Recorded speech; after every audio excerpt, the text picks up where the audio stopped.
Hi, everyone. I am super happy to welcome Abbey Lee to the podcast today. Hey, Abby, how Hello. are you? I'm good, thank you. So, Abby and I first met through work, and we were at a dinner, and I was actually in the process of recording the podcast series. And then we started chatting, and you told me a little bit about your story at the time, but Abby's come to talk about something that is massively under-discussed, under-resourced, and super important. Why don't you introduce why you're here? So I'm here primarily to speak about endometriosis, which seems kind of strange because I guess for a good close to 2 decades, I had a mixture of pain that was labeled so many other things. And it's only been the past 18 months. I had surgery 18 months ago, and it wasn't until then that I was told, oh, you're a woman with endometriosis. So it feels... So that's when you got the diagnosis? Yeah, 18. Because one of the biggest problems with endometriosis is that you can't see it outside of the body. You can't scan it. You can't do MRIs because it's so... unless you have a type of endometriosis where there are massive sort of tumor-like cysts, you actually have to cut a woman open to find it. So even if you're a great doctor who is able to go, okay, based on what you've told me, it's my belief you have endometriosis, until they open you up, they don't know. And I remember when I went and had surgery. It's really difficult to even get to the stage where you can have that operation, right? Yeah, I mean, it took me almost 20 years. I didn't qualify for someone who had endometriosis because there is a massive misconception in the medical field. Not everyone, but obviously there is, because I experienced it and I've done a lot of reading about it since, that to have endometriosis, you have to present with a symptom of very heavy periods and extremely painful periods. And if you don't have those symptoms, then you don't qualify. Yeah, which was what I was told by numerous physicians in multiple countries. Wow. Can we start by defining endometriosis? It's a big mystery still, but essentially it is the endometrium, the lining of the endometrium that makes its way to other parts of your body. Yeah. In my case, it was in my ovaries, around my bladder, around my bowel, in my uterus, all around my sort of uteral area. But there are some women where it actually creeps up into your lungs, your brain. It can kind of get anywhere. So your cells that are meant to be on the inside of your uterus grow externally. Yeah. Over 10% of the global population of women who are at a reproductive age suffer with endometriosis, and yet it's still so misunderstood. So when did you first start experiencing pelvic pain?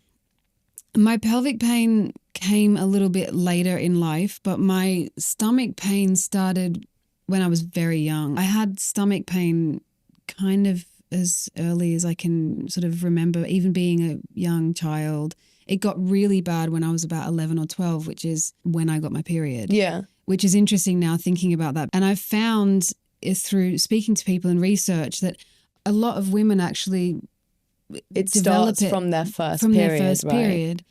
And so it's interesting that my stomach pain began to really escalate when I was around 11. And also to the point of having heavy, painful periods, I did when I was younger. When I first started getting my periods, I mean, I would have pain that shot down my legs and up my back. I would have to take days off school, which should be fun when you're 11, but it was awful because I was curled up in a ball.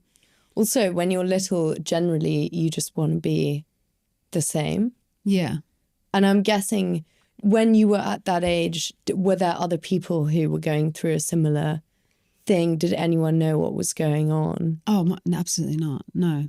I mean, there were a lot of things happening in my life at that age that were difficult, especially back then. I mean, we're talking like, this is like the 90s. Yeah.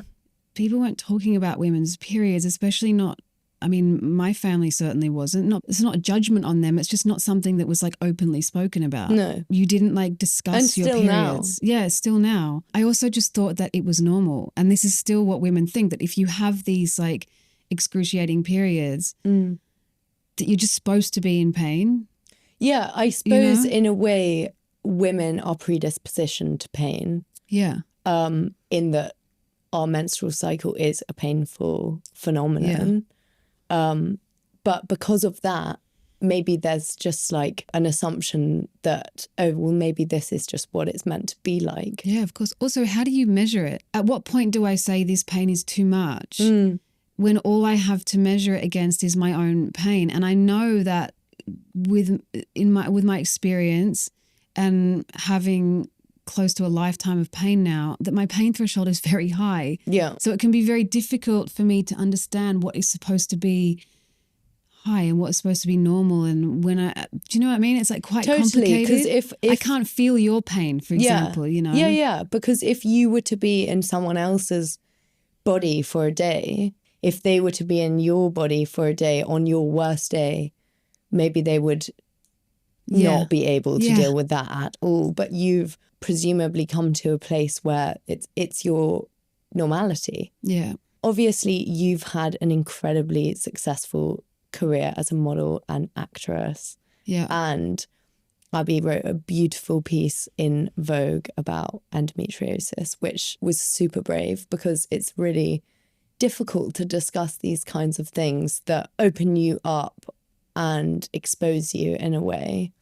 But I remember you telling me that you had so many people reaching out afterwards and saying how much they got from it. Yeah. I mean, it's scary sitting here speaking to you, knowing that I'm going to be judged for the things that I say. People are going to have feelings towards the things that I say. It feels important to me because it's just so isolating. Being in chronic pain is incredibly isolating. And I know I'm very resilient and I have a strong drive. And so I wanted things in my life, despite the fact that it was really difficult to even get through a day dealing with the pain. Just the idea that maybe you're not alone in the sense that you could be on a set, a film set, a modeling set, whatever, and there's over 100 people on set, and there may actually be someone standing beside you who is experiencing their own pain, and they might look just as content as you. Pain can look so many different ways, and we have so many ideas and preconceptions about what happiness looks like, what success looks like, what pain looks like. Yeah. And actually you can be experiencing all things at the same time. Yeah.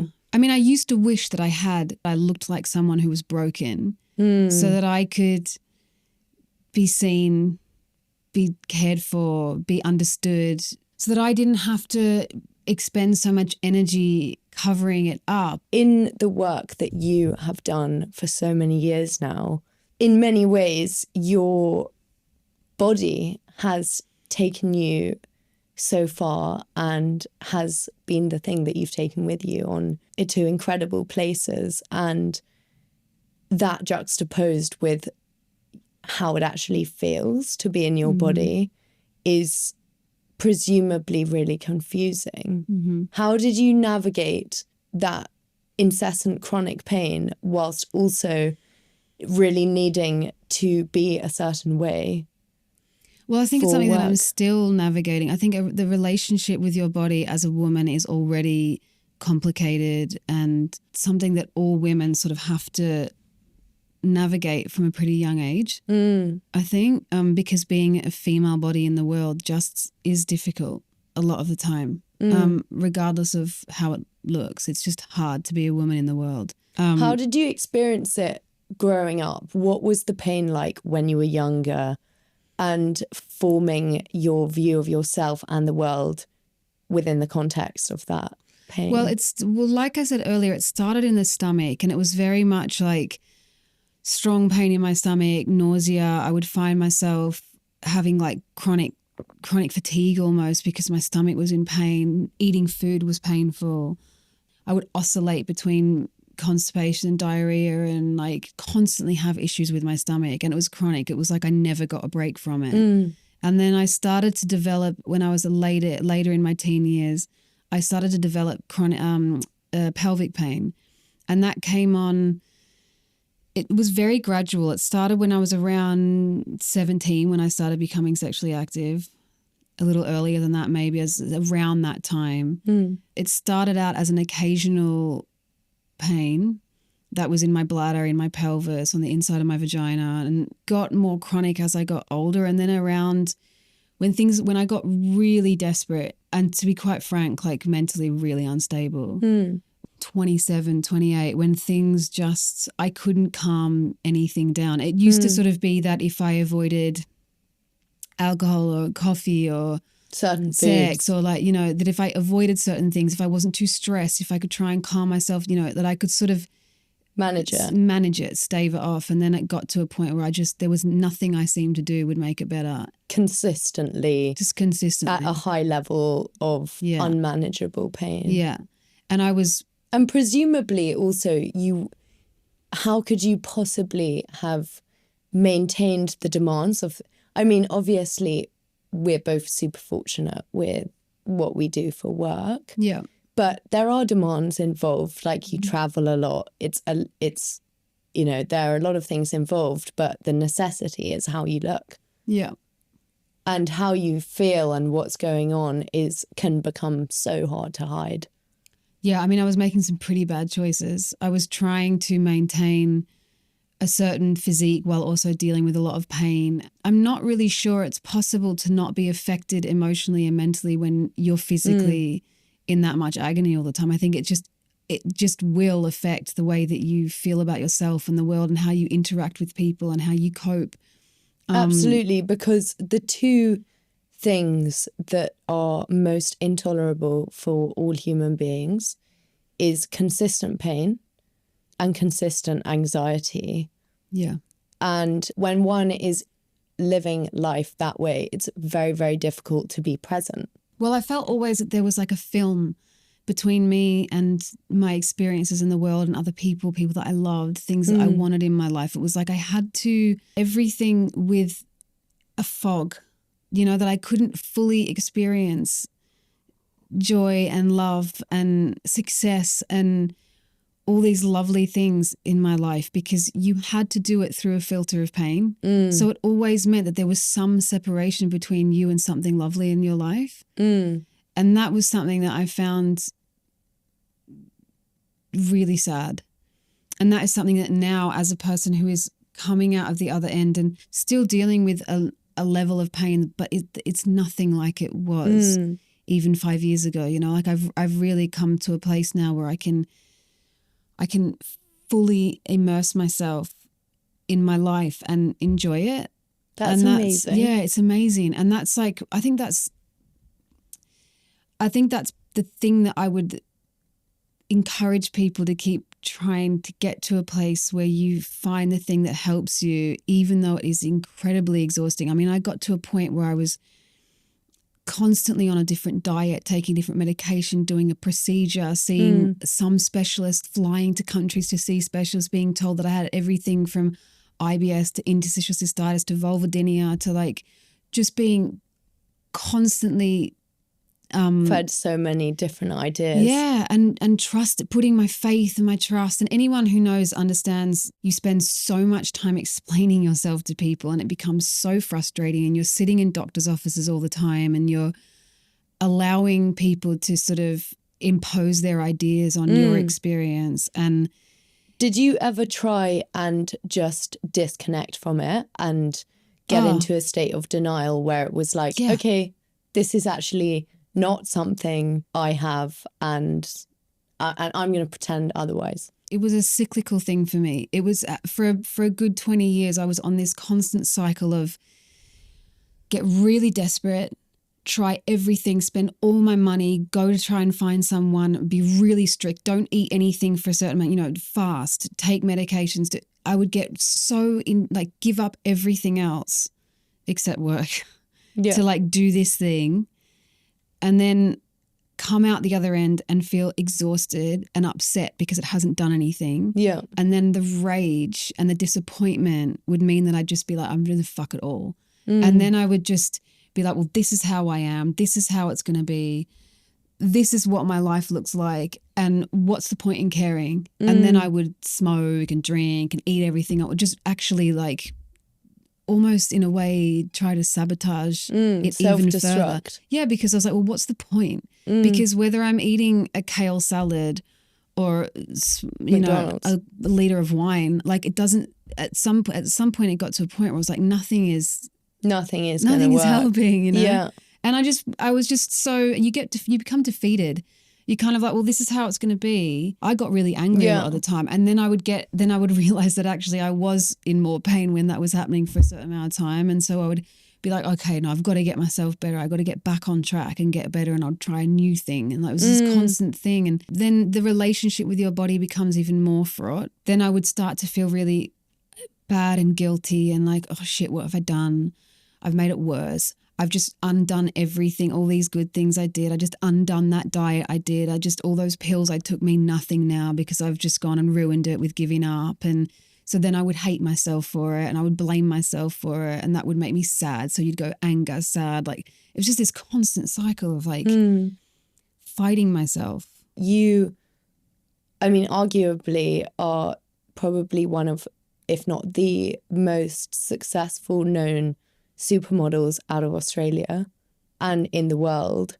I wonder what it was like managing that and also what you were experiencing with your endometriosis. Well, unfortunately, I didn't have the love and self-pride to see that that's what was happening with me. I just felt like I wasn't doing good enough, that I wasn't landing the jobs that I should have. And, you know, I never felt that way, to be honest. I never felt that that's what was happening to me. I felt really upset that I was unable to have the career that I thought I could have because I felt like I had been handicapped by my pain. Your experience with pain and endometriosis created a disconnect between you and your body, but also as a result, you and the world and the things that you were doing. I felt limited. I didn't start acting until I was 25. And so before that, you know, as a model, it was upsetting to me that I would see other models that would work and sort of stay in Europe and explore Europe and go on holiday or like be really sort of present with a job. I'd be on sets or on shows, and girls seem like, not everyone, but obviously everyone, I'm sure that most of these girls are probably dealing with their own shit as well as what I've learned is that I thought I was alone, and I'm sure plenty of them were also struggling in their own ways. But I just felt like I couldn't bear to hang out afterwards. I couldn't bear to sort of be chatty. I couldn't bear to stay in the country. I just felt. But it was like you had to it took everything for you to just be there and do the job anyway, and also to put on the mask to a degree. Yeah, but I think that a lot of people in the industry might think that I'm a bit of a bitch or a bit dark or a bit sad, or like I think that a lot of people thought that I was a certain type of person when actually I'm quite sensitive and quite like I'm a lot of. But also that's, you know, I think dealing with unmanageable level of pain, and pain also is a full spectrum. Like it actually doesn't matter in a way what kind of pain it is or what level. It takes you out of the present so much, and it's so difficult to present as being okay and giving as well, because it takes so much for you to hold it together. You talked about an expression in Australia, you'll be all right.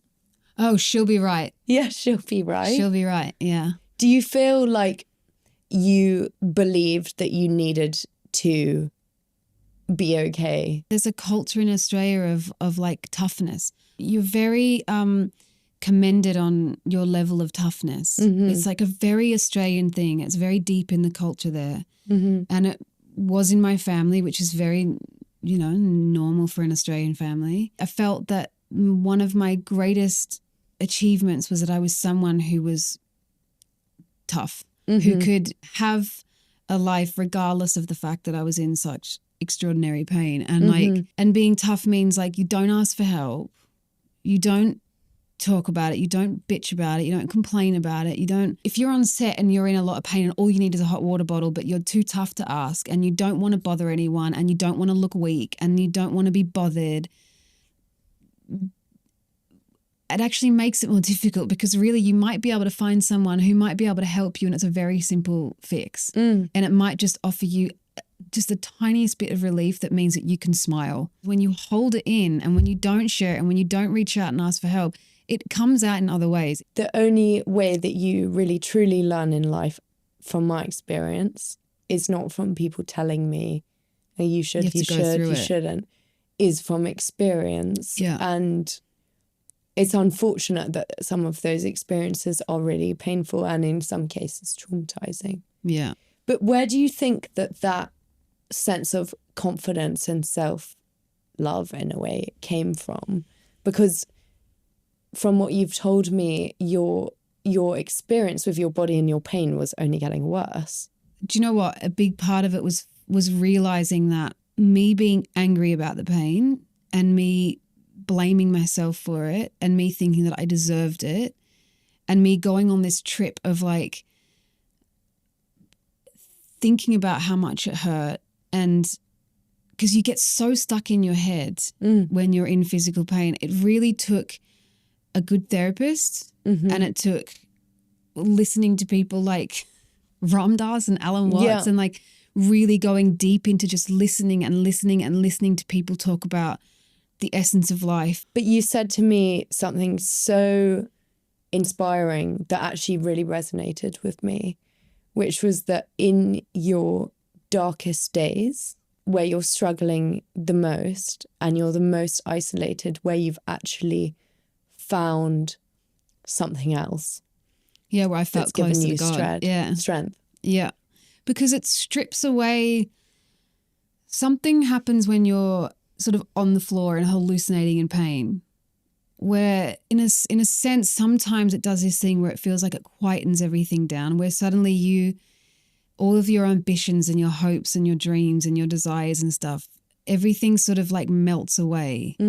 Pain does make you very present. But I just found that in those moments, I realized that there was a very quiet, like, part of me that felt that everything was okay. I'm better now at summoning that. I'm better at like really focusing on that. I'm like, I'm with it all the time. Now when I have really bad days or flare-ups, I can take myself to bed and I can go, it's all right. Like this is happening today. I'm still good. There are still things to be grateful for. And rather than like, and I'm not saying that I have to lay there and be like, everything is fine. It's not fine. It's okay to feel like shit. Yeah. Whereas you're accepting not actually being able to like keep on soldiering on all the time. Which is easy for me to do now though, because I have good days. I have days where I get to just sort of like, my pain is mild enough where I can have a really lovely day and I can do my work with like an amazing amount of effort that doesn't feel like I'm like pushing through pain. So it's very easy for me now to go on days where I'm really screwed and I need to just lay in bed. It is harder when you feel like every fucking day you need to lay in bed with a hot water bottle. How much time did you spend experiencing every day like that? There were a few years there before I had this surgery for endometriosis where I honestly think like maybe 60-70% of my year was spent in bed.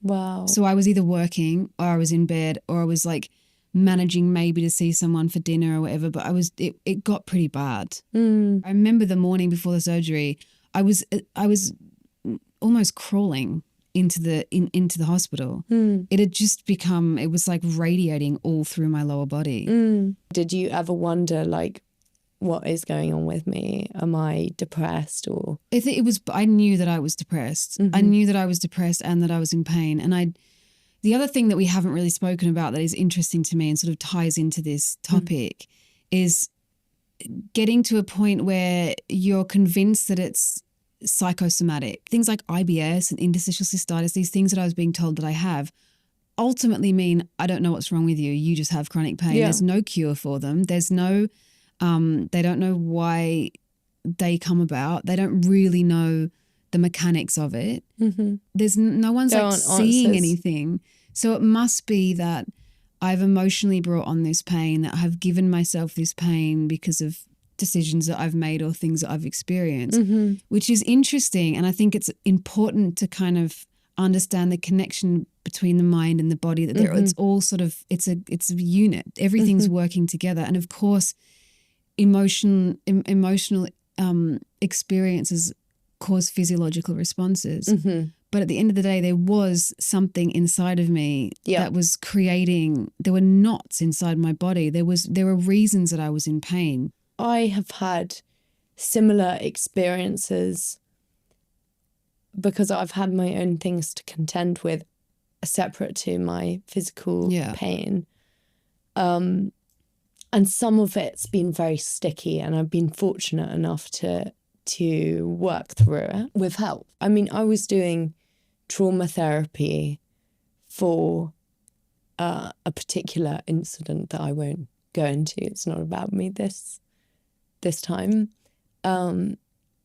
And when I was doing the trauma therapy, which means that you're essentially processing it, because in trauma, your brain goes into a survival response and you don't process, your brain doesn't process what's happening. So when you do the processing in trauma therapy, it's as though you're living it for the first time, but you're not, because you're not physically living it. My hips became so painful. They became almost as painful as they were right after my operations. And it really confused me and it blindsided me, because I thought, what the hell is going on? Yeah. Like, is this maybe just something that is manifested in my mind? And I don't think that's the case. Firstly, I think a lot of people assume that it's in your head, and it's not. But one thing I will say, the way that we are emotionally regulated has an effect on our nervous system, and our nervous system is responsible for how we experience pain.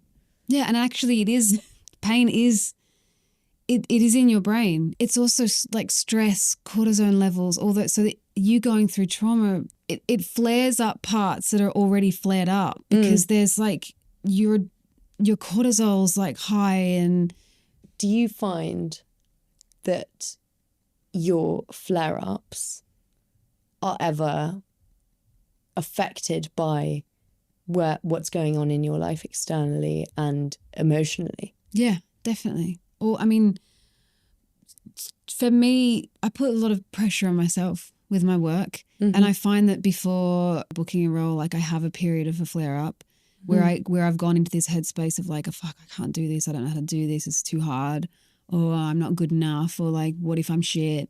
You know, like when I have those thoughts, I tend to go into flare ups.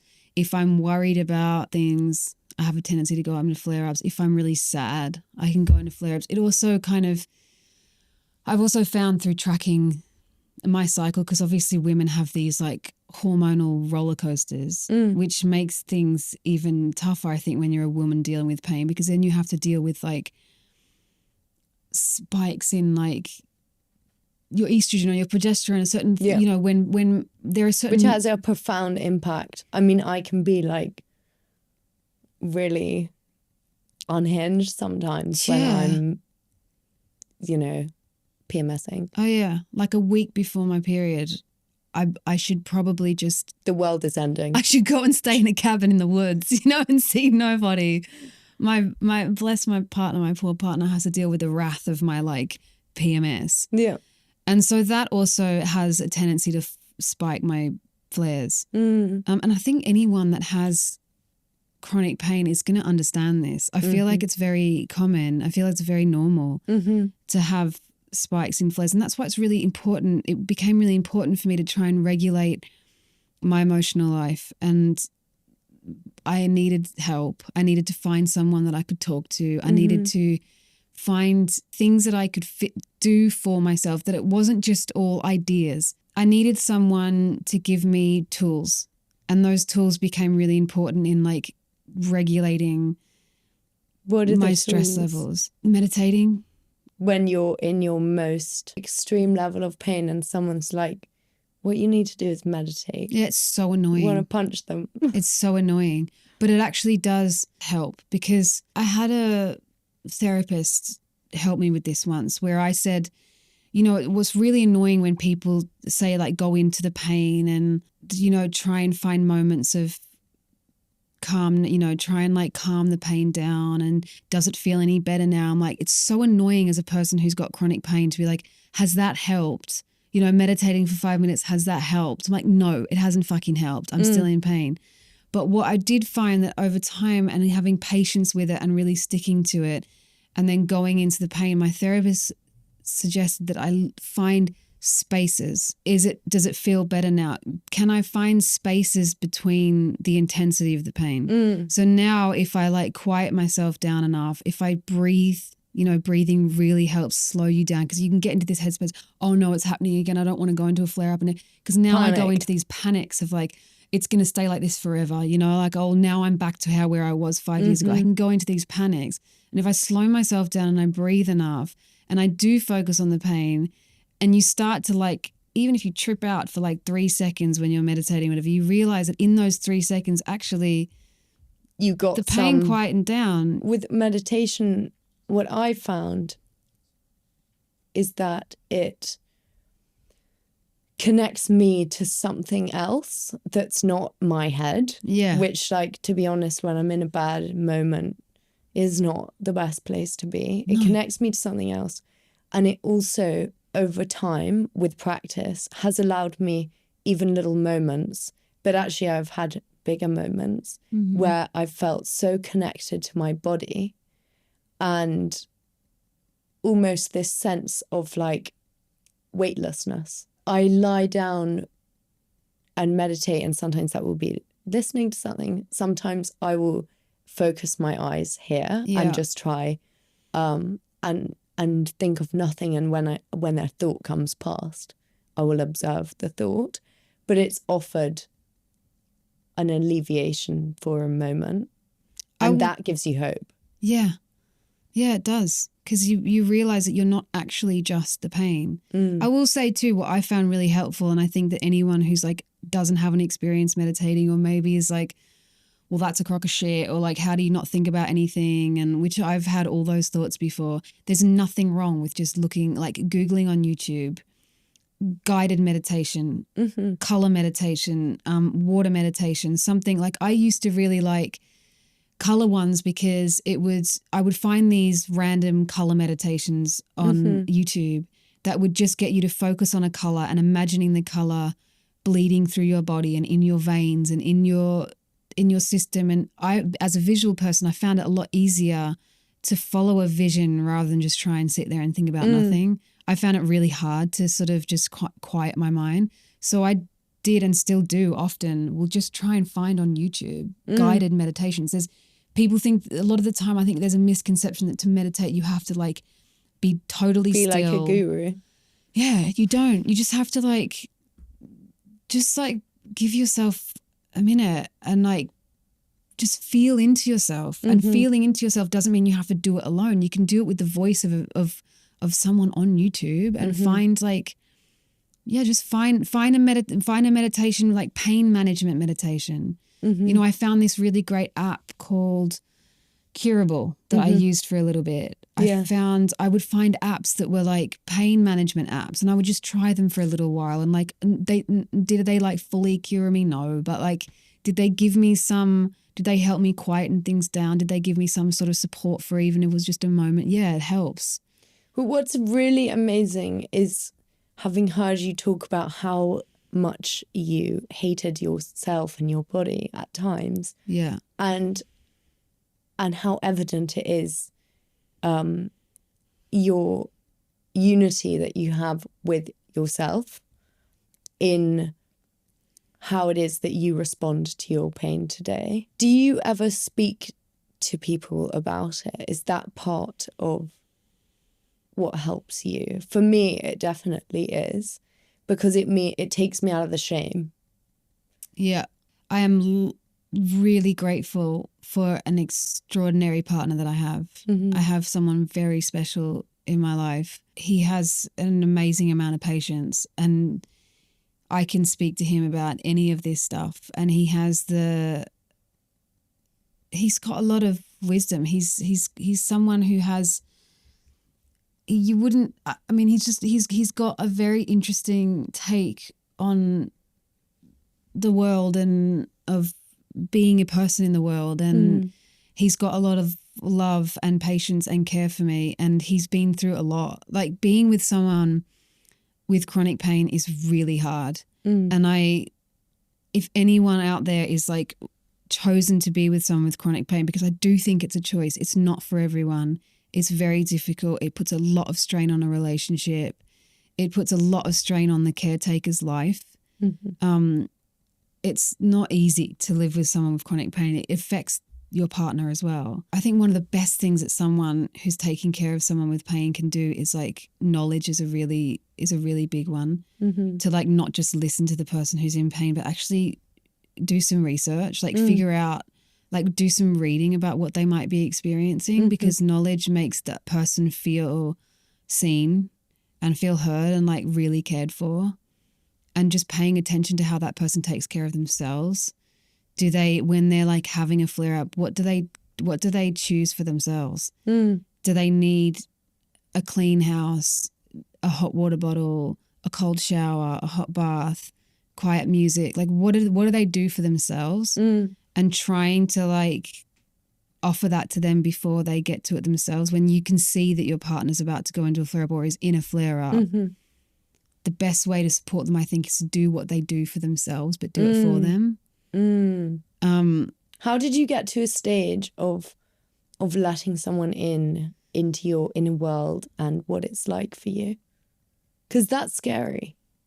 Yeah, I think it definitely takes time. I mean, for me to be sitting here and talking to you about this is trippy for me, because in a way it's almost like it's hard for it not to be like embarrassing. You know, I felt really embarrassed about the things that I was experiencing. And so a lot of the time I wouldn't speak out of embarrassment, shame. I thought it was like gross. I thought I was gross because I was I had pain in these places that were like the insides of me. And I thought that was like, I just thought it was gross. There's nothing gross about you. Thank you. You know, it also makes me think of the role of sex in our culture and the kind of power that it has.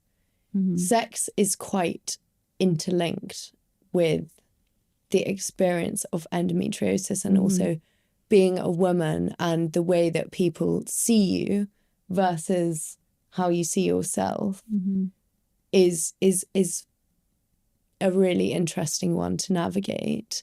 How has it kind of shaped your relationship with sex? Well, it can be really difficult to be a sexual being, like to sort of live in your body as a sexual being, which all people have a right to do and to feel and should aim to feel, because being a sexual being in the world is like a really beautiful part of being a human being. I don't think it even matters whether it's endometriosis or whether it's hip pain or whether it's migraines or what, you know, I know someone who has chronic migraines and I can't imagine trying to be sexy when you've got like a pounding, I mean, just call it a headache is reductive, to feel like your brain's going to explode, you know? So I don't think it's specific to endometriosis. Obviously, a lot of the time with endometriosis, it does affect your sexual organs. That bleeds into like your fertility, your like motherhood, and that's really difficult. That's also all kind of interconnected with like your sexual being and like being a woman in the world. I had so much drive to get better because I had so much desire. I want to be a full woman in the world, and I just felt like being cut off from things like, and again, sex is like, it's all part of the compartment of joy. Yeah, I wanted to be fully connected with the world, and like everything feels disjointed when you're in so much pain, and like it's really difficult to want to be intimate with someone when you just feel like trash. It's letting them in on an emotional level but also letting someone physically be intimate with you is very difficult when that kind of can represent something quite painful and scary. I think this can only happen if you find someone that either you're deeply in love with or you have a deep trust and a deep intimate connection with. And like the beauty about sex in all its forms, like the whole sort of like category of sex, it can bring you to such a high level that actually it can be really healing for the pain. So if you can get to a place where like you find someone that you love or you're attracted to or you feel really deeply committed to or intimate with, and you let yourself relax enough despite the fact you're in pain, if you can relax enough into that person and let that person hold you, that they can actually bring you out and you can transcend the pain, even if it's just for a while. That's also gives me a lot of hope. The depth that having a relationship that requires such intimacy and vulnerability with pain, the depth of that relationship offers something almost beyond if you didn't have the pain. Yeah, of course. At what stage did you introduce endometriosis into the conversation with your partner? It must have been like a year before I got diagnosed with endometriosis. And when I found this particular doctor who suggested that I had endometriosis, I'd gotten, I went straight to him after I had this consultation, and I was in like tears, and I was like, he thinks I've got it. I probably don't. It's going to be a waste of time. I'm going to have another person open me up and another person like, at that point I was so convinced that no one could fix me and no one knew what was wrong. And that it was probably just all in my head and that was the way I was going to live forever. And so to be able to sort of like go to this person who can sort of be on the outside and offer the idea that maybe this person is the person that's going to help and maybe he will find something and maybe that's a really great thing and maybe this is a really positive experience rather than me just getting really angry and upset that it's just another guy telling me I've got, So he was very much, he's been there for all of it. And he was the one there when I woke up after surgery. The surgeon said to me before I went in, he was like, I'm going to open you up. If it's there, it's probably going to be a quick scrape out, 20-minute surgery. I was in the surgery for almost 3 hours. Yeah, you said it was everywhere. It was everywhere. He said when I came out of it that it had probably been there since I was a teenager. It had probably, because it had been left for so long, it had just spread everywhere. And your body does this kind of extraordinary thing where it creates kind of like chewing gum tissue. I've heard it described as glue before. Yeah.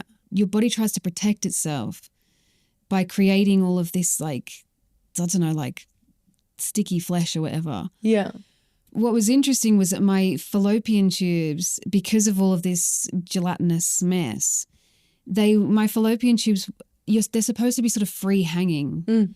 And they were sucked up against my uterus. They were stuck. So he had to cut away all of this gooey mess and then, cut open the abrasions where the endometriosis was, let it bleed out, burn it off. Like that's sort of the surgery. And it took him hours basically. And I remember what was the it moment like coming out of that? I woke up from surgery and I couldn't see anyone around me straight away, but I was calling out, you come out of surgery, you're like a bit loopy. A bit bonkers. I was a bit bonkers, but I was calling out for the doctor and he came over and he grabbed my hand and he said, you have it, you have endometriosis. And I just like wept. Like it was 20 years of searching for someone to tell me that I had something. Was it almost a relief actually to know what was going on? Massive relief. I mean, I won't go into the things that I used to wish that people told me that I had, just so that I could call it something. Yeah.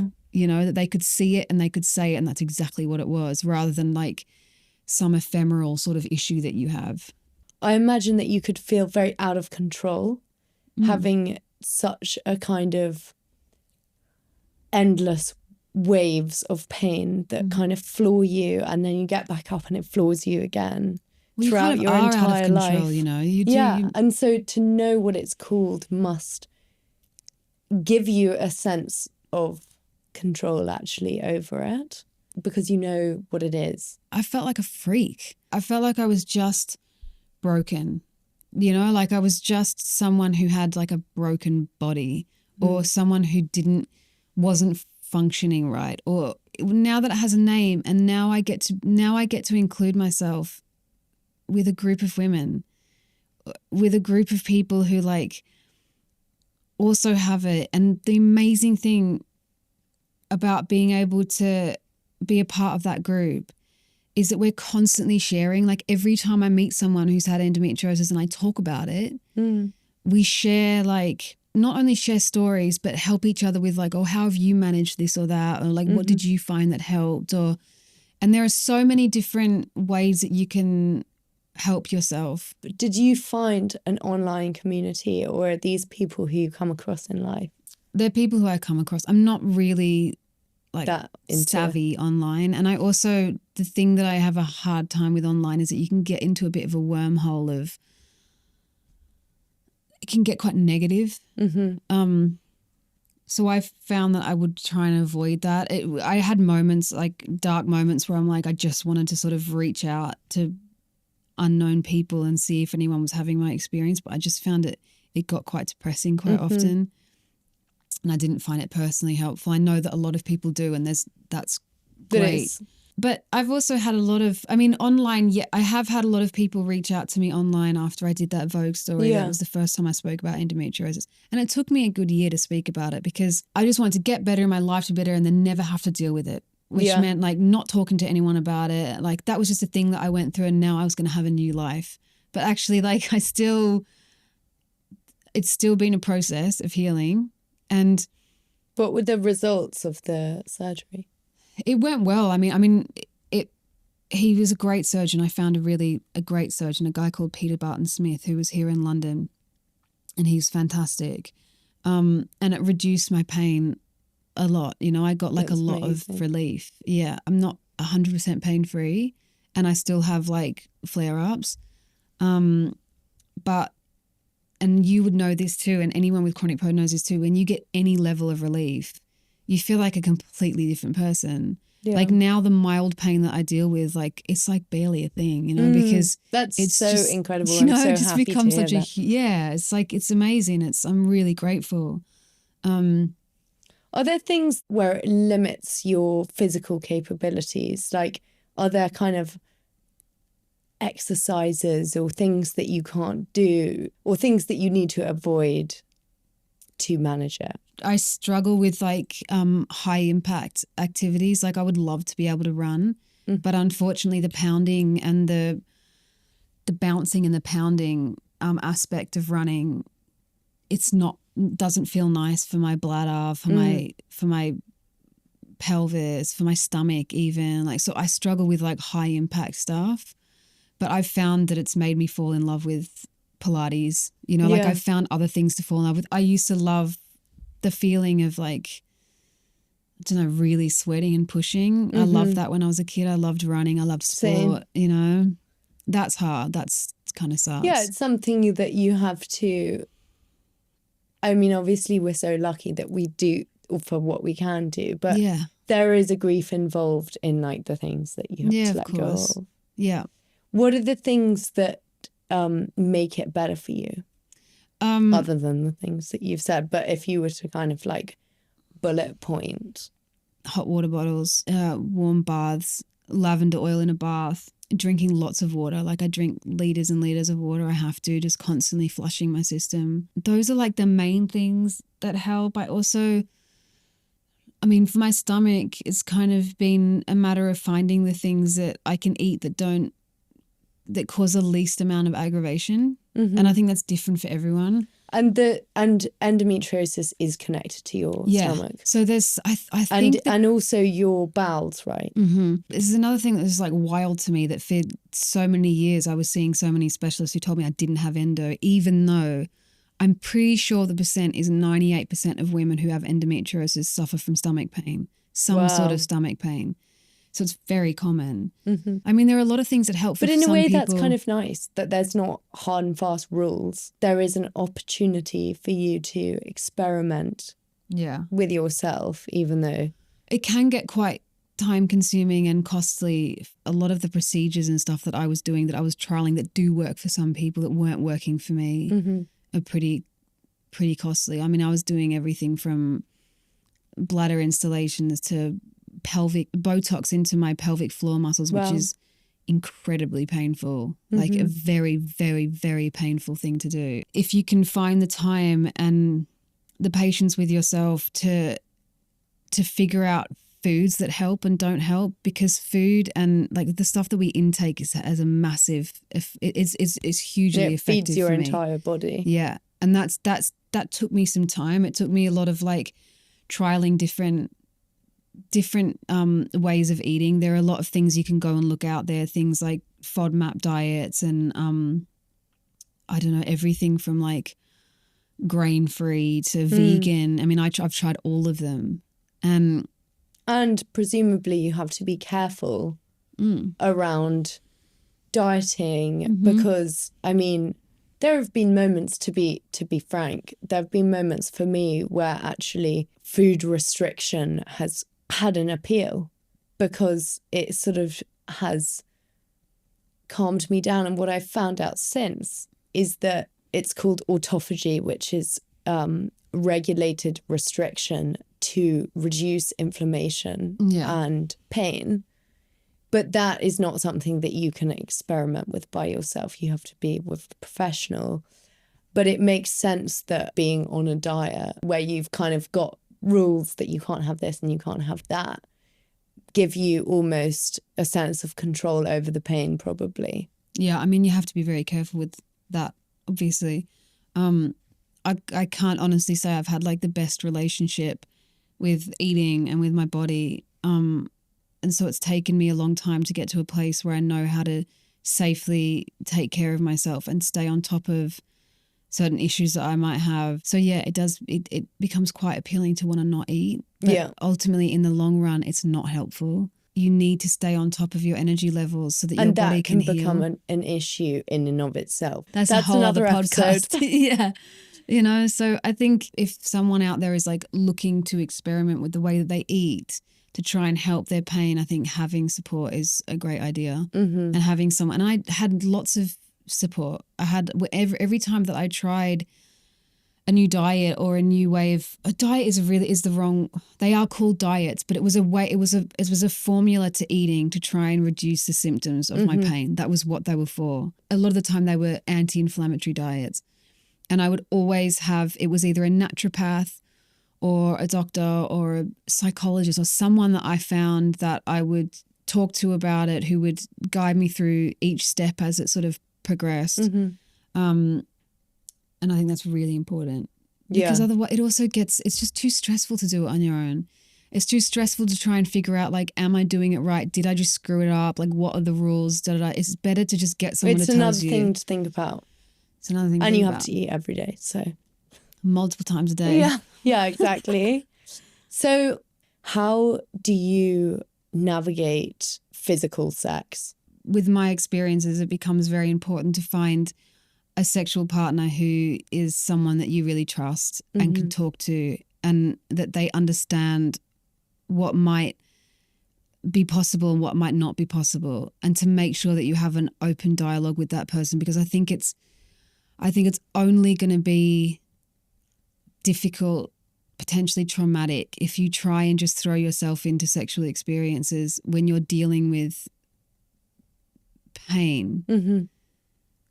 If you can't talk to that person, if you don't have the mutual trust to be able to say, to be able to say, this doesn't feel good, that feels good, this doesn't, I can cope with this, I can't, today I feel, you have to be able to communicate how you're feeling in any given moment, because otherwise you just get yourself into a situation where you're doing something that you don't want to do because you feel uncomfortable speaking to that person. And I think most women know what that feels like. Yeah.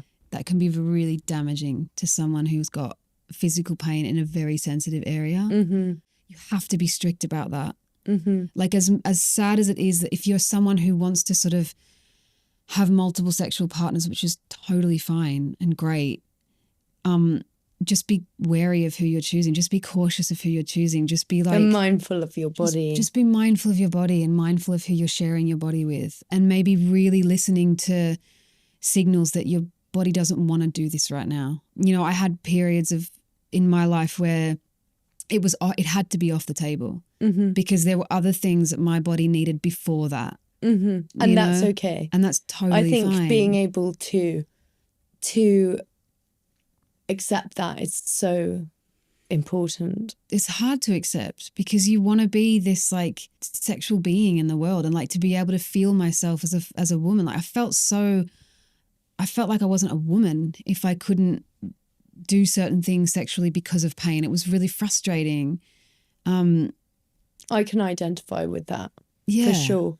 Yeah. And I think also that I really appreciate your answer, because I ask because there have been periods in my life navigating my own pain where I've wanted to know about things like that and haven't been able to find it. Like you said before, there's a kind of shame or embarrassment attached to living with things like this. As much as you want things to be better now, and as much as you want to be, if it's about sex, if we're talking about sex and you want to be a free sexual being right now, it just needs time. Like just try and be as patient as you can, and like let things play out in the time that they need to play out, and find ways. There are ways that you can experience pleasure that are not direct sex, that you can find ways to feel pleasure and connected with someone without it being intrusive to a body that needs a little bit of space and time. It's almost like an opportunity to experiment with the huge range of ways that you can experience pleasure or intimacy without like kind of textbook methods. And you can still be... It's an opportunity to be creative. Yeah. Maybe. Yeah. And you can still express yourself sexually if you want to. You can still... It doesn't mean that you have to like shut yourself off. It's really sad when you get to a moment where you're like, well, I'm just going to shut that part of myself off because it's broken. Or because it's too hard, or because it's too painful, or it's too complicated. Try and keep something open, even if it's just with yourself. Like remain intimate with yourself, and like just keep that door a little bit open, even if it has to sort of like, even if it has to be really tended to and cared for. And like, meanwhile, saying all of this is how it should be, regardless of whether you're in pain or not. Really, you know, like you should have respect for your sexual self, regardless of whether you're in pain or not, and like patience with it. And but there's so many things in life that can happen that can take that away or make you lose your spark. So going back to your kind of attitude that you were brought up with of she'll be right, or I'm fine, even the name of the podcast, how do you feel about that today? I can't help but be grateful for my resilience, because it does mean that regardless of everything I've experienced, I have managed to build a career, a relationship, friendships. I have people in my life that I really care about and that care about me in turn. And that is a big part of that, is also not giving up, you know? So I think the toughness in me has like also meant that I just didn't give up. I just kept searching and kept searching and kept believing that I like deserved something better, or like, you know, that my life could change. I believe that had to be true for me. So I have to be grateful for my toughness. But I definitely think that there's a fine line between like being tough and being calloused. And I think that I was at times a bit calloused, and I've managed to figure out how to keep going and also give myself a break. I know sort of when to put the brakes on now, and I know when to reach out, and I know how to get help. And then I know when to sort of push through, because there are still moments where it's like, unfortunately, you just kind of got to push through if you want something on the other end of it. But I just try and do it with a little less anger I try and just like, I'm much better at regulating my rage, I think. Abby, you told me that in some of your most difficult periods, you found your teachers, and that those teachers have helped you connect to something else and helped you to break away from the pain. Can you tell us a little bit about that and who those teachers are? You mentioned Ram Dass. I think there are people in the world who are either living or have lived who can offer some words of wisdom to help you try and understand what might be going on in your life, like in a bigger picture type way. Because I think you can become quite insular when you have a lot of chronic pain. You can become quite like trapped inside yourself. And I think listening... Trapped in the pain as well. Yeah, trapped in the pain. And I think listening to philosophers who have ideas about the world in like a bigger sense and your position in the world and like what it means to be a human being and people that just offer up ideas were really helpful to me. And I would just start with Ram Dass. He's amazing. He's amazing. He has a lot of what he talks about also is the opportunity that is available in suffering. Yeah, he talks a lot about suffering. He has a podcast called Being Here Now, I think it is. It's recordings of his lectures throughout all different periods of his life. Just his experience of life and the things that he's learned and the way that he talks about the human experience, I just found calming. And I just found helpful. And yeah, he does talk a lot about suffering. And I don't know, it just lifts you up. It just like makes you feel held. It makes you feel like gives you You don't have to have all the answers as well. Yeah, that like someone else does. And then you can just relax into what he might be saying. I bet someone's going to listen to this and feel the same way about you. Oh, that's really? Nice. No, it's really, really inspiring and humbling for me, even though we've spoken and I know you. It's humbling for me to hear about your experience, and I commend you for your strength and also your openness. I think it's so generous because it's such a huge issue. It really is.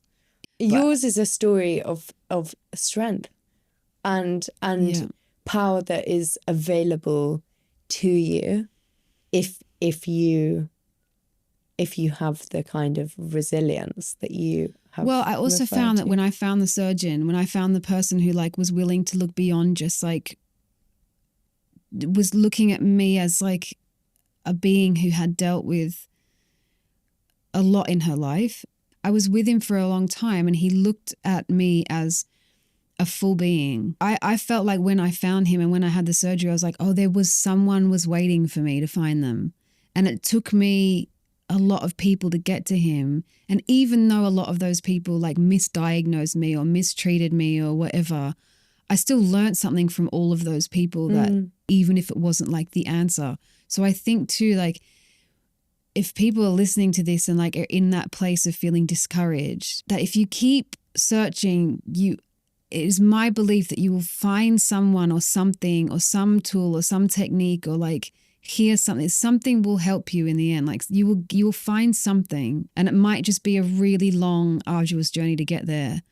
But it's worth it. But also what you've had to get through makes you more tolerant to adversity. Well, it's a lot easier to deal with other stresses without the filter of like extreme pain. And so for me, even that is a massive relief for me.